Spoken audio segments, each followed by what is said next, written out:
सामने शेर था और उसको बुला भी न सके। एक सिगरेट तो दे यार। ओए चुप भाई जी, सफर बहुत दूर दा, ताड़ी मेहरबानी, मैं तो इदा बोर हो जाऊंगा, मेरे ना कोई गलबात करो। जे मैं आराम नाल ताड़े काबू आ गया ते ये मतलब नहीं तुसी मेरे बेरुखी बरतो। ओए बकवास बंद कर, चुप।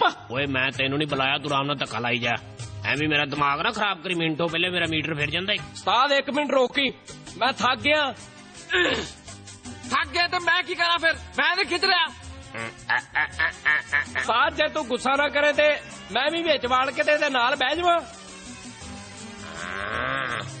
ओ क्यों, पहले मैं बिना तू धक्का लाई, फिर तू बई मैं लाऊंगा। ओए मैं नहीं पाउणा है, ते जे बहना ते मैनू रक्षा करा दे, नहीं तो मैनू ड्रेस समझा दियो, मैं आपे ही उत्थे पहुंच जाऊंगा, पर मैं अपने नाल किसी भी कुत्ते बेले नू नहीं पाउणा।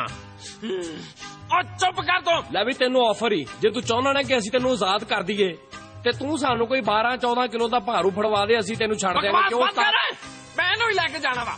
एदी शक्ल की तेरे प्यो दे नाल मिलदी है। हाँ